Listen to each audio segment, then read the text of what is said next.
Welcome back to our discussion of Proclaim Liberty. We are now in Lesson 22, which is a discussion of the famous Bill of Rights, our first 10 amendments. You know, as we say, the Bill of Rights is really a legacy from tens of thousands of Englishmen who suffered torture, hanging, beheading, imprisonment, exile, being burned alive, in an effort to preserve those basic rights which freemen set forth in documents in England. Do you remember after the Norman invasion of 1066, our discussion in earlier lessons pointed out that they continually, through the centuries, issued petitions and listing of rights and so forth, trying to get their rights back. These were the Anglo-Saxon people. And they're listed here: the Magna Carta in 1215, the Petition of Rights in 1628, the Writ of Habeas Corpus in 1679, the English Bill of Rights in 1689. Do you see through the centuries this struggle to get their rights back? And so the founders were very aware that even though you set up a government as they had, giving the government limited power, as George Mason said, they always violate them. So I insist on a Bill of Rights. He said, I would rather chop off my right hand than put it to this document without a Bill of Rights, and that's why he didn't sign the Constitution. There are two things that are noteworthy about the Bill of Rights that we should mention. Number one, the Bill of Rights was really never intended to be a listing of the rights of the people. People have a lot more rights than what's listed there. These were merely prohibitions on the federal government with respect to some of the people's rights. And number two, it's important to note that the founders never intended the federal government to be a watchdog over the states. This watchdog role of if a state does something wrong, you pounce on them. No, that was not the intent of the founders for the federal government. Most people don't realize that the Bill of Rights actually has a preamble. We studied the preamble to the Constitution, but when they added the Bill of Rights, there was actually a preamble to it, and it explains what we've just gone over. Let's read it. It says, the conventions of a number of states having at the time of their adopting the Constitution expressed a desire in order to prevent misconstruction or abuse of its, the federal government's, powers, that further declaratory and restrictive clauses be added. That's pretty clear, the intent of the Bill of Rights, isn't it? These are prohibitions and restrictions on the federal government as it goes about its business, exercising the 20 powers given to it. So let's begin now with the first part of the First Amendment. It begins with these words: Congress shall make no law respecting an establishment of religion or prohibiting the free exercise thereof. Did you get your blanks? No, an establishment? Well, the founders had already declared in the Northwest Ordinance of 1787 that religion should be taught in the schools. Well, does this sound a little contradictory? That Congress shall make no establishment of religion, and yet religion should be taught in the schools? How do you explain that seeming contradiction to some people? They did not want the government backing any particular establishment of religion, that is, the creed and ritual of a particular church. But they used religion in its broad sense, meaning the basic beliefs in which practically all mankind agreed. And it was Benjamin Franklin who explained this, what he called the fundamental points of all sound religion. And as you'll notice on the next page, next to his picture, here's what Benjamin Franklin says. And by the way, this was covered in Lesson 3 in the fourth principle of liberty, so we're just reviewing a little bit here. He said, "Here is my creed. I believe in one God, the creator of the universe, that he governs it by his providence, that he ought to be worshipped, that the most acceptable service we render to him is in doing good to his other children, that the soul of man is immortal, and will be treated with justice in another life, respecting its conduct in this. These I take to be the fundamental points in all sound religion. So according to Franklin now, let's review these fundamental points. Letter A, the truth, the self-evident truth, as they called it in the Declaration of Independence, that there is a Creator. Creator is your blank. That the Creator has revealed a moral code which helps us to know right from wrong. That the Creator holds mankind responsible for the way we treat each other. Treat is your blank. That all mankind live beyond this life. There is a next life. That in the next life individuals are judged by the Creator for their conduct in this one.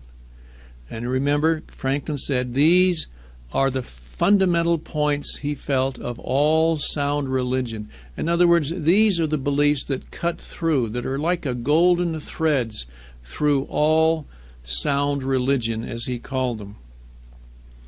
And so the founders felt like these universal religious beliefs were an extremely important part of the American system of government as well as our culture. And that's why they required the teaching of religion in the public schools in the Northwest Ordinance, these very basic beliefs, so that young people would feel accountable for their actions to a higher being. Well, as we mentioned, letter A, Sam Adams said, these are the basic beliefs which constitute the religion of America, the religion of all mankind. Do you see Sam Adams there? There's a religion that cuts through all denominational aspects and the religion of all mankind.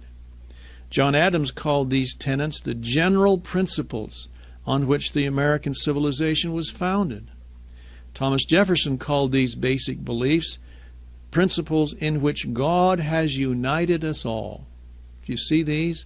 And these are what should be taught in the schools. Letter D, in his farewell address, Washington spoke of these religious principles as the indispensable supports of good government. Indispensable supports. He said that there is no security for property, for reputation, for life, if the sense of religious obligation is lost from among the people. Their oaths in court and their oaths in assuming high office would be meaningless without these religious beliefs. Do you see the founders' feeling on this subject? It's interesting that the founders felt like we had to have these fundamental beliefs because human beings tend to behave the way they believe. Believe is your blank for number 4.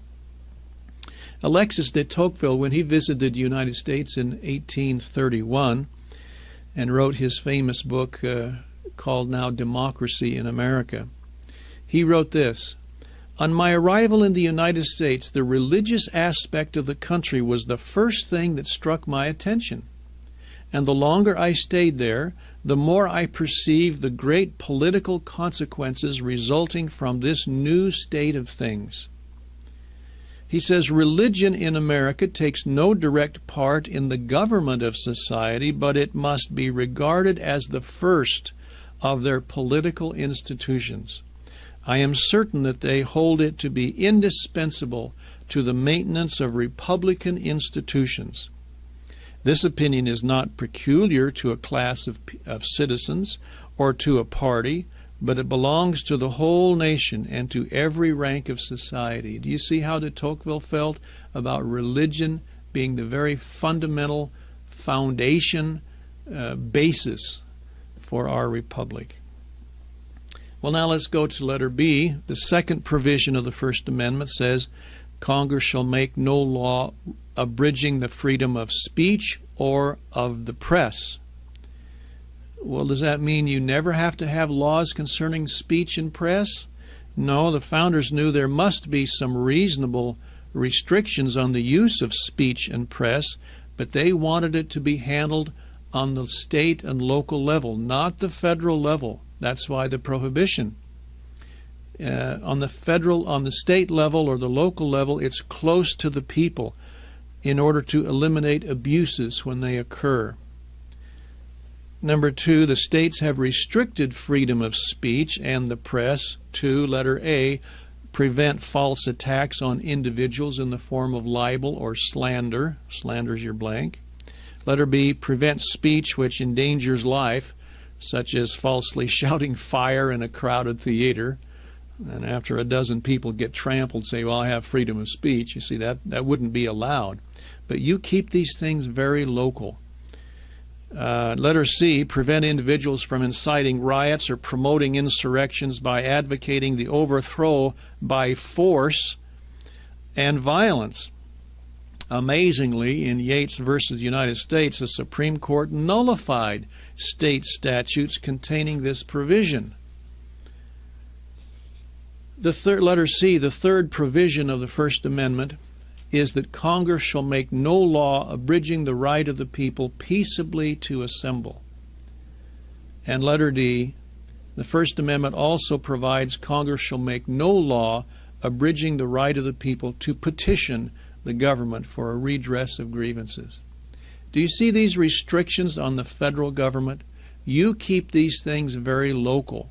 These are sensitive areas: religion, press, speech, and so forth. And keep the federal government out of those things. You keep them very local. That was the restriction of the First Amendment. Now let's go to the Second Amendment, which says, a well-regulated militia being necessary to the security of a free state, the right of the people to keep and bear arms shall not be infringed. The militia of a state is that body of citizens which under law can be called up by the governor or Congress to protect the rights and security of the people. Many people do not understand the meaning of the militia, and they don't know that they belong to the militia. They confuse this with the state militia. I should say they confuse it with the National Guard, which is a specialized part of the militia, specialized reserve corps in each state, trained at federal expense for immediate service. But the militia is much broader than that. In number 2, in the U.S. Code, Title 10, Section 31, the militia of each state includes all able-bodied males, males is your blank, at least 17 years of age and under 45 years of age, who are or have made a declaration of intent to become citizens. Do you see, this is a huge body of citizenry, which, if required, could form an incredibly strong military force. This is the militia. And, of course, number 3, if the Equal Rights Amendment had been adopted, this provision would also have included all females, which is your blank, females. Letter B, the right to bear arms was considered by the founders to be an unalienable right is your blank, connected with the preservation of life, liberty, and property. Notice that the regulation of firearms was left exclusively to the states. Why? Or how was that done? By excluding the federal government's involvement in the people's right to keep and bear arms. Do you see this prohibition, Second Amendment, on the federal government? If the states wanted to do it, that was up to them. And of course, many states have declarations of rights and very clearly talk about the right to keep and bear arms. Number 1, today Americans are the best armed civilian population in the world. It's estimated that the number of private citizens owning arms is around 50 million, and the number of firearms in the possession of those private citizens is estimated to be between 150 and 200 million. Well-armed citizenry. Number 2, in nations where the leaders want to suppress the people by depriving them of their property and their freedom, they begin by trying to disarm them. First, they merely seek to register is your blank, their guns and impose a heavy penalty on any who do not register their guns. And letter B, then they sometimes deliberately provoke rioting and violence and use this as an excuse to confiscate all arms in the possession of those citizens because they know who has them, because they register them. Do you see this? Here's some interesting quotes on the right to keep and bear arms. First of all, Mr. Lee, Richard Henry Lee, he says, to preserve liberty, it is essential that the whole body of people always possess arms and be taught alike, especially when young, how to use them. The whole body of citizenry possess arms. Samuel Adams said, the said Constitution shall never be construed to authorize Congress to prevent the people of the United States who are peaceable citizens from keeping their own arms. Boy, is that not direct. And Mr. Henry, Patrick Henry, he says, the great object is that every man be armed. Everyone who is able may have a gun. Is there any question about the founders' intent on the Second Amendment? Now we come to the Third Amendment, and it says, no soldier shall in time of peace be quartered in any house without the consent of the owner, nor in time of war, but in a manner to be prescribed by law.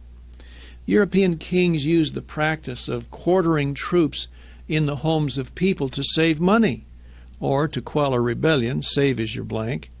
In either case, there was often an extensive destruction of property and abuse is your blank, of the women and girls in the home. This was a terrible thing, and the founders said, we'll have none of that.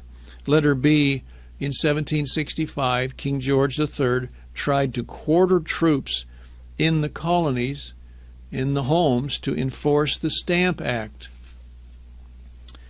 And according to the king's orders, the troops were to be quartered in people's homes and provided with fire, candles, vinegar, and salt, bedding, utensils for dressing their victuals, without paying anything for the same. Wow. And number 2, the citizens of Massachusetts flatly refused to obey that order. Founders felt pretty strongly about that one. Now we come to the Fourth Amendment.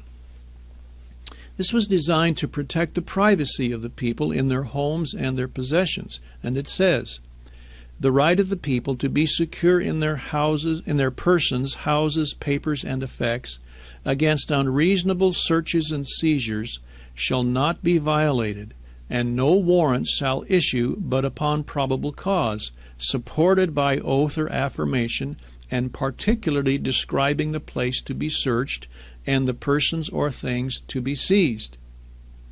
Well, of course, privacy is an essential element associated with our inalienable rights to life, liberty, and personal property and the pursuit of happiness. Happiness is your blank. It's also an essential element of feeling secure in the enjoyment of our inalienable rights. Letter B, any search conducted by officers, whether by warrant or otherwise, must not be unreasonable. Unreasonable. So we ask a few questions here. Number 1, would it be reasonable in connection with an authorized arrest to check the offender's car or immediate premises? The answer, of course, is yes. That would be reasonable. Would it be unreasonable for the police to chase a criminal across private property? No, that wouldn't be unreasonable. We would want them to do that. Would it be unreasonable for the police to enter on private property in order to make certain it was secure? No, that wouldn't be unreasonable. Would it be unreasonable to open mail, tap a telephone, or place electronic surveillance on an individual? Yes, that would be unreasonable. Unless human life, life is your blank, is in danger, or the case involves a serious threat to the security of the nation. Threat is your blank.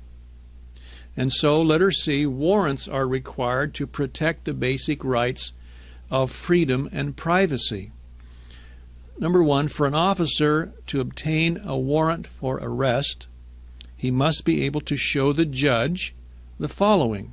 Letter A, probable cause or reasonable evidence that the warrant is justified, that there is probable cause to believe that the person named in the warrant is responsible for the crime. The officer must then take an oath to give an affirmation that what he has told the judge is true. Number two, these strict provisions grew out of the colonists' experience with unjustified writs of assistance issued by admiralty courts, and admiralty courts don't have juries. Such writs allowed the officers to go on wild fishing expeditions in search of contraband. You'd have a knock at the door, open up in the name of the king, and you'd say, by what authority? Writs of assistance. That was so repulsive to the founders and their families. Now we come to the Fifth Amendment, which has 5 parts, which basically reiterates certain rights relating to life, liberty, and property. Letter A federal criminal charge must first be presented to a grand jury. A grand jury is a group of citizens that filter a proposed charge by a federal prosecutor. A federal prosecutor cannot charge somebody with a crime until it has been presented to a grand jury. This is to prevent a what shall we say, an overzealous prosecutor from just indiscriminately charging people with federal crimes. Letter B, no person can be tried twice for the same offense. This is known as double jeopardy. Letter C, no person may be required to testify against himself. Testify. No person may be deprived of life, liberty, or property without due process of law. Due is your blank. And letter E, no private property shall be taken for public use without just compensation. This is known as the takings clause. This is interesting because few people don't realize this is in the Fifth Amendment. But how could the federal government take property? In many cases today, through environmental regulations, for example, property is restricted from being used by the owner as the owner wants to. That's really tantamount to taking it.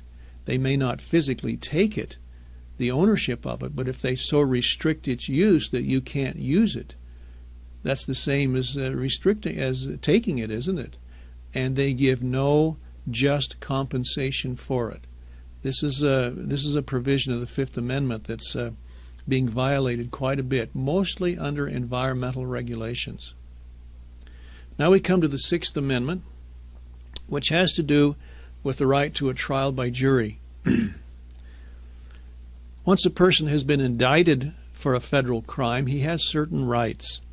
Letter A, he has a right to a speedy and public trial. He has the right to be tried by an impartial jury. Impartial jury. We've identified in a previous lesson what that jury is supposed to be, a common law jury, really. The jury must be selected from the state and district where the offense occurred. The accused must be informed of the nature of the offense he is supposed to have committed. You would think that's a pretty basic thing, but the king used to try people without even letting them know what the offense is. The defendant is entitled to be confronted by his accusers. This was a big problem under King George. You didn't know who accused you, and you may only hear them through the wall or through the door or through a keyhole. You have the right to be confronted face to face by your accuser. The defendant is entitled to have compulsory process for obtaining the witnesses on his behalf. And an accused person is entitled to have the assistance of counsel for his defense. These are all Sixth Amendment rights for a person who is being charged with a crime. Now the Seventh Amendment. The Seventh Amendment deals with common law or civil suits, which has two parts. Letter A, the suits at common law. This is as opposed to criminal law. This is common law, where the value in controversy, this is where somebody doesn't break a written statutory law, but, for example, breaks a contract. For example, doesn't have, he breaks an agreement with somebody, so the person sues him. These are common law civil cases where the value shall exceed $20, the right of trial by jury shall be preserved. If it exceeds $20, which of course nowadays it would in every case. Letter B, no fact tried by a jury shall be otherwise re-examined in any court of the United States than according to the rules of common law. This simply means that a judge cannot substitute his opinions for the findings of a jury. However, number two, the judge can order the jury to bring in a verdict in favor of the defendant where the facts presented do not constitute a valid case against the defendant. Valid is your blank. And letter B, a judge can order a new trial where the verdict is clearly erroneous in view of the facts and the requirements of the law. That's the Seventh Amendment. The Eighth Amendment. The first part of the Eighth Amendment provides that excessive bail shall not be required. A huge bail for a relatively minor federal offense, that would be against the Eighth Amendment. Once again, these are all for federal offenses because the Bill of Rights, remember, restricted the federal government, were prohibitions on the federal government only originally. Letter B, the second part of provides that the defendant shall not have excessive fines imposed, a very heavy fine for a relatively minor offense. You see, that wouldn't be in order. And letter C, the third part provides that the convicted person shall not be subjected to cruel and unusual punishment. Cruel and unusual punishment, which in European law sometimes let a person be subjected to the cutting off of a finger or the poking out of an eye or something like that. Those are cruel and unusual punishments. The question was capital punishment, the giving or the requiring of a life of a first-degree murderer, was that considered cruel and unusual punishment? The answer is no. No. Now we come to the Ninth Amendment, which says the enumeration in the Constitution of certain rights shall not be construed to deny or disparage others retained by the people. What does this mean? Well, in the Federalist Papers, Hamilton had argued that the Bill of Rights was unnecessary. Unnecessary is your blank, because the law required, or I should say the law provided, that a listing of things always assumed that it was all-inclusive, and that any item left out was done so deliberately and therefore forfeited. So Hamilton's argument says, if you list things, that's presumed all the things you have. You don't have any more rights if you list a few of your rights.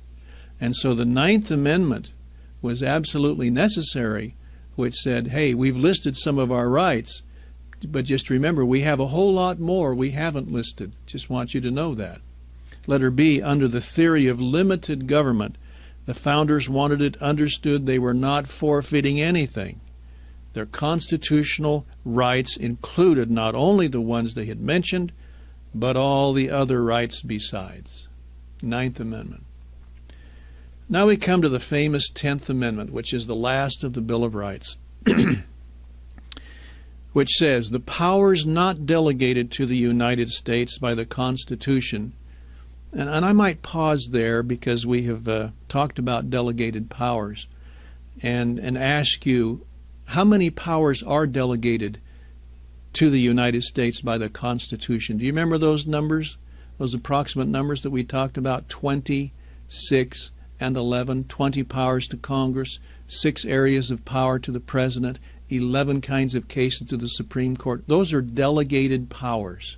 So when you read this, the powers not delegated to the United States by the Constitution, in other words, all the others, other than the 26 and 11, nor prohibited by it to the states, are reserved to the states respectively or to the people. In other words, all but the 26 and 11 that have been specifically spelled out in the Constitution, all the other powers other than those are reserved to the states or the people. Could anything be simpler than this? I don't think so. But letter A, this amendment was designed to fix the chains of the Constitution. Chains is your blank. On the agencies and elected officials of the federal government. That is, unless the Constitution specifically spelled out an assigned duty to the federal government, it had no authority to enter that field of endeavor. Authority is your blank.